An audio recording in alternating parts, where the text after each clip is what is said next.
And the only reason why she has not made it further within my list is because I feel like I haven't seen enough of...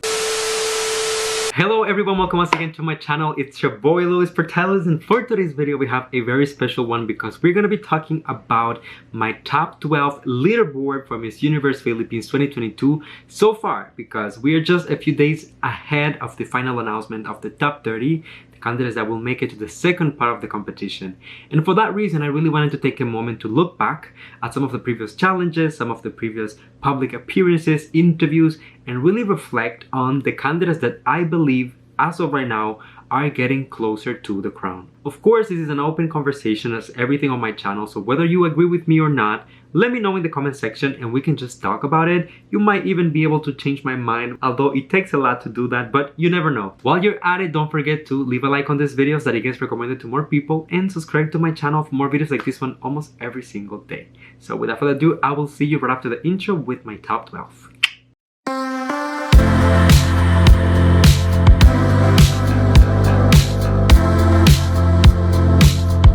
Let's get right into it without sugarcoating it too much. Number 12 on my list, we have GENESIS LATUGAT representing Baguio City. And of course, we all remember GENESIS from the very first challenge, the headshot and introduction with that very fresh look. I mean, she won the entire thing for a reason. What I really like about this girl is how consistent she has been all throughout the competition so far. She started very strong, but she has been able to keep that hype going. And in that sense, she has also been able to gain a lot of hype from the community. Some of my favorite challenges so far were the Runway challenge and the introduction challenge, of course. But to be honest, I think that we have not seen the best of GENESIS just yet. So I feel like she hasn't picked yet on the competition. So I think that she might be saving the best for last. Let's keep an eye on her. Number 11 on the list, we have DOROTHY GEMILLAN representing Iloilo City. And of course, if I'm being honest, she's one of my emotional favorites within the competition. Maybe it's because she comes from Iloilo like Rabia did, I don't know. But I just really love everything about DOROTHY. I feel like she has been very consistent not only with the challenges but also with the aesthetics, the styling, the makeup. Everything that she has done so far in the competition just feels very cohesive. I like that. As I said before, for other pageants, it's not always about being the absolute best in one challenge and then just being average in the others. You really gotta be like very good or very strong for most of the challenges in order to get closer to the final line. Personally, I think that she has achieved just that, so I'm excited to see what else she will do during the competition. We are already getting into the top 10, and for this particular position, I have none other than ANGELICA LOPEZ representing Palawan, one of the girls that has been such a breath of fresh air. And I mean, just based on her initial photo, I was expecting already a lot from her, because that photo, I mean, this one that you can see right here, she was so stunning. Her styling really reminded me a little bit of Rabia. She reminded me a little bit of Gazini as well. So I saw that already she had that aura of a Miss Universe. Now, when it comes to everything else that came after, the challenges, the public appearances and all, she has also given me a very good impression. She looks fierce, she looks confident. It looks like she has an amazing team behind her, helping her excel on every single level, and it shows. Number 9 on the list, we have ANNABELLE representing Misamis Oriental. And we all know that ANNABELLE, of course, is one of the fan favorites for the competition. So beautiful, so stunning. She has a very unique look as well, so people already adore her because of that. But the main thing for me is that ANNABELLE has been able to live up to the expectation. I feel like sometimes that's already the biggest challenge. Especially her Runway challenge comes to mind with that fabulous production, very reminiscent of Victoria Velasquez last year. Her swimsuit photo was very good as well. Her introduction video was remarkable. So I feel like ANNABELLE has really found the right approach for the competition. The only reason why she is not higher on my list is because although she has given us everything that we expect on the pageant level, I feel like I don't know her just yet.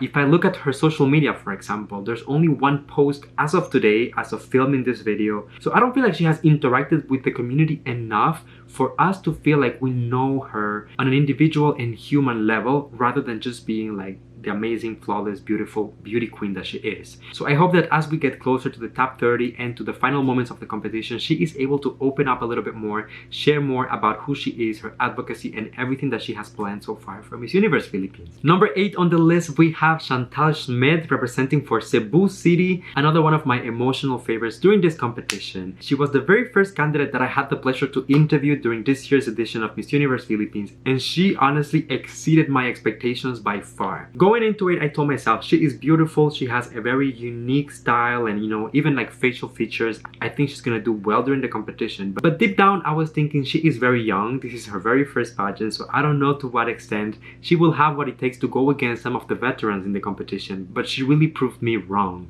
So far, her challenges have been flawless. She has a lot of confidence. She is very fierce.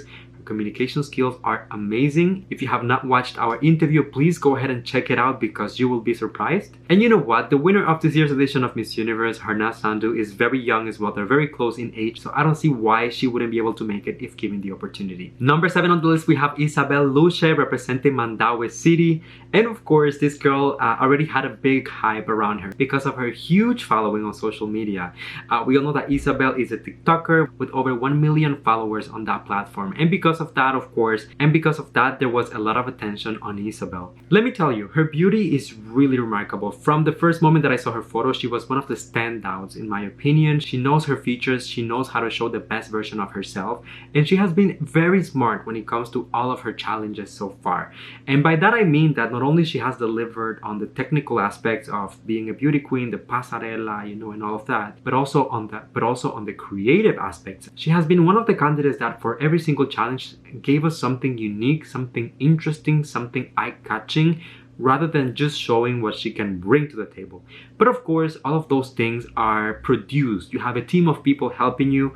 I'm really interested to see how she's gonna perform and what she's going to do once she hits the stage of Miss Universe Philippines, and that it's live and you have the audience, and that should be a completely different dynamic. Already the fact that she made it into my list, it means that I believe in her, I have hope for her, so who knows, maybe the best is yet to come. Number 6, we have Lou Dominic PICZON representing for Cebu province.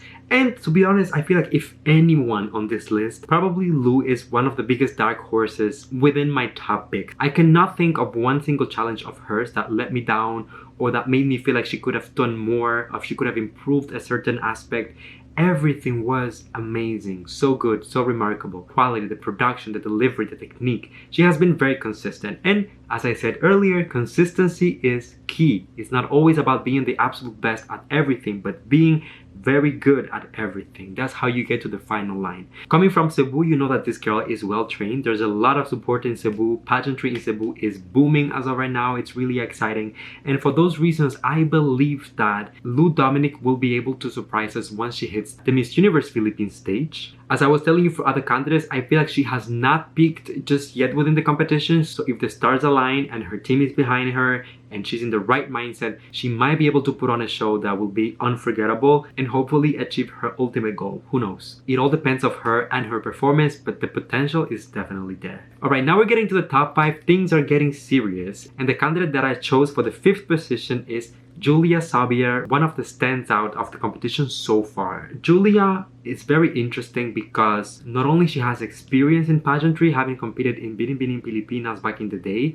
but also when it comes to her education, when it comes to her background, what she does for a living, being a model, being an actress. I feel like she's an overall interesting girl, not just as a beauty queen. When you have a very good story to tell, that is very compelling for the organization. And when you look at her from the beauty queen side of it, she is also excellent. In my opinion, she has some of the fiercest challenges so far within the competition, able to do so while remaining approachable. I actually had the opportunity to have a very short live stream moment with her on Kumu, and she was so sweet, she was so open, she was very welcoming, and I like that about her. I feel like for a reigning beauty queen, that's a very important quality to have. Number 4 on the list, we have Michelle D representing Makati, and I know that a lot of you are going to tell me, Luis, how come Michelle is the winner? Michelle is gonna win this entire thing. And I don't disagree with you. Actually, I think that she has what it takes to win.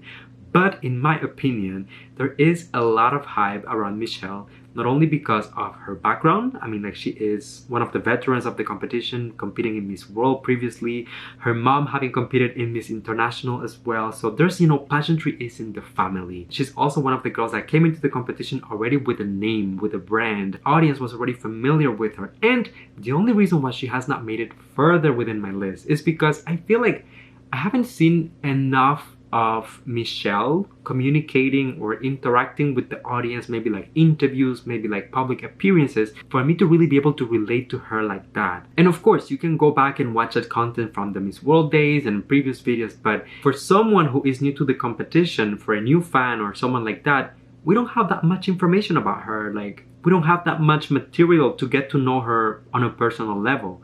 Her challenges, super fierce. Production value, amazing.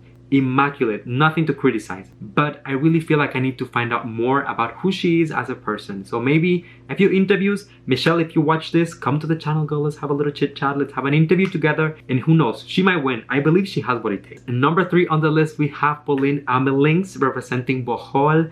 One of the absolute fan favorites this year. Pauline is one of the comeback queens from Miss Universe Philippines 2020, the very first edition of Miss Universe as an independent organization, the year of Rabia. So we all know how important that year was for pageantry in the Philippines. And of course, making it as far as being a 3rd runner-up already proves that this girl has a lot of potential.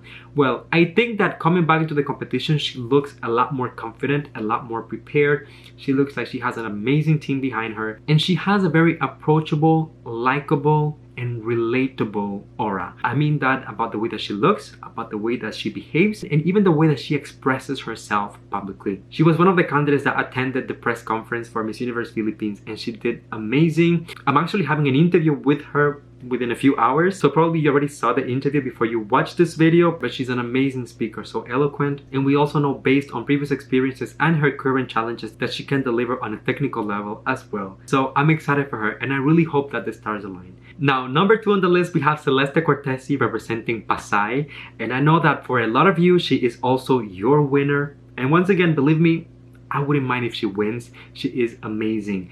The only reason why I put her on the 2nd position is because I feel like Celeste has an edge. She is very sexy. She is very out there. She is unapologetically herself, and she embraces both her Filipina side and also her Italian side. She has a very unique aura compared to all of the other candidates in the competition. So I feel like if she was crowned the winner, it will be because the Miss Universe organization really wants to go on that direction. They really want to go with an edgier girl. They want to go with a little bit more of an empowered Filipina. So far, she's probably one of my favorites when it comes to all of the challenges. I mean, from the swimsuit challenge, that was remarkable.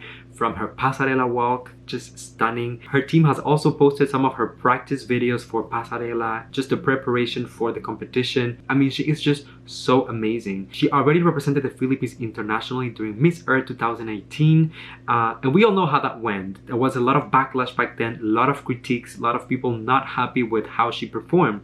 However, when you look at her evolution from back then up until now, I feel like she's the one who has grown the most. She comes across as being very mature now, very centered. Her communication skills have really improved. And also I feel like she has one of the strongest advocacies from the entire batch of girls, since she is using her platform to talk about indigenous groups in the Philippines. I don't know about you, but I'm really excited for Celeste, and I know that she's going to deliver such an amazing show. I cannot wait. I swear to God, I'm so excited.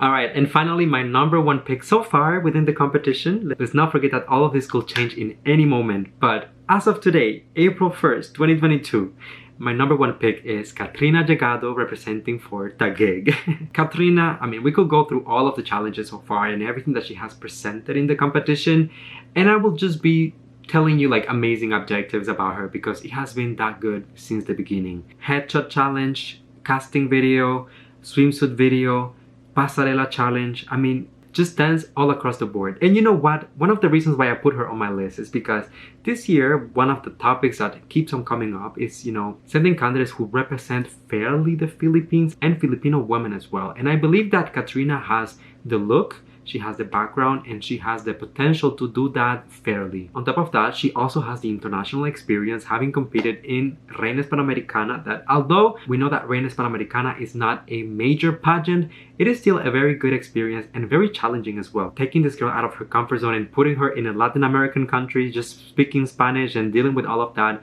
is already a huge challenge. And I believe that she will be able to use that experience to her advantage during Miss Universe Philippines 2022. So whether you agree or not with my list, please let me know in the comment section. I'm really interested to also hear about you guys' perspective, your opinions, what you have to say. Any critiques are welcome for as long as you do that respectfully. Also, while you're at it, don't forget to leave a like on this video so that it gets recommended to more people, and subscribe to the channel for more videos like this one almost every single day. Last but not least, come here and give me a hug. That's a little tradition on the channel. You know that I love you and I appreciate you. Thank you for coming and spending a few moments out of your day here with me. And until I see you next time, please stay safe, be kind to one another, sending you all my love, all my pieces, and I'll see you on the next one.